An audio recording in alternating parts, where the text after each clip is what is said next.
Tom's Take, episode number 2. How to build consistency and habits that stick. We're going to be talking about two of the main things to help you build consistency, and that is expectations and standards. If you value growth and you want to make progress and achieve your goals, well, we need to ensure that your mind is working for you versus against you. Now, I'll put you in the situation of this person I was speaking to 5-6 years ago. They were in great shape. Their energy was great, their performance was good, they were recovering well, they're eating well, they're training well. And for a number of reasons, they've moved themselves down the list on that agenda, and they're now bottom of the pile, serving everybody else. And over a period of time, they've put on weight, their energy's low, they're very reactive, and there's a little bit of internal conflict going on, which is causing a little bit of procrastination. It's causing us to beat ourselves up, and it's questioning our self-belief. So in this scenario, in this situation, what we need to get crystal clear at, number one, is our expectations. You cannot try and replicate what worked before because you're in a different world back then. 5 years ago was a different world to what you're operating in now. So it's going to be an unrealistic expectation to start to compare to the fact that you maybe train 4 times a week and I prepped all my food and I went to bed at a good time and all those sorts of things, because your world now is different. What might be a bit more of a realistic expectation for you is, rather than, for example, going to the gym 4 times a week, you go twice. Rather than preparing 3 meals a day, get good at preparing 1. Rather than going to sleep at 10:30, go to sleep at 9:30. That is lowering the bar. That is lowering the expectation, but then you have to raise the standard to that new expectation. And what that means is practicing consistency at that new level, which you'll perceive as not good enough. Because remember, before you were doing more than that.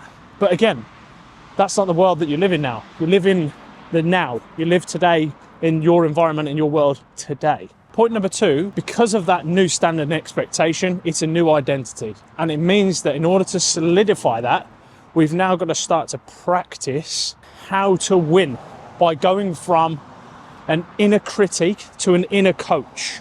So simple tools which cognitively are quite difficult because they're actually quite easy. And what I mean by that is when something's too easy, you think it's no point in doing it. But if you do these things, which is, number 1, celebrate 5 wins every single evening. Now what that's going to do, it's going to teach your brain to win at those things that you are practicing. And even more importantly, practice doing that on the days where you've had a really tough, challenging day. That's going to make a huge difference. So that's number 1, consistently practice that. Then number 2, do a self-audit by the end of the week and review and look back and ask yourself the simple question of like, what's gone well within these new standards? Well, I've prepared 1 meal every single day for 7 days. I've been on my phone for less time. So another example in this situation, because you'll be able to relate to this, I asked this person on a scale of 0 to 100, how long and often are you on your phone? And they answered 80%. So it's an unrealistic expectation to go, I'm not going to be on my phone for every single evening, because you're going from 80% to 20%. The jump's too big. Go to 50%.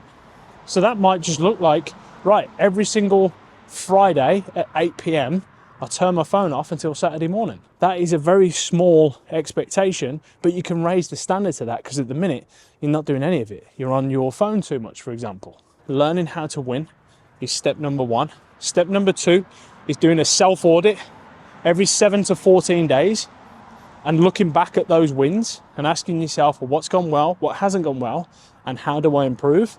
And then set a set of new expectations, because then when you set a new set of expectations, guess what?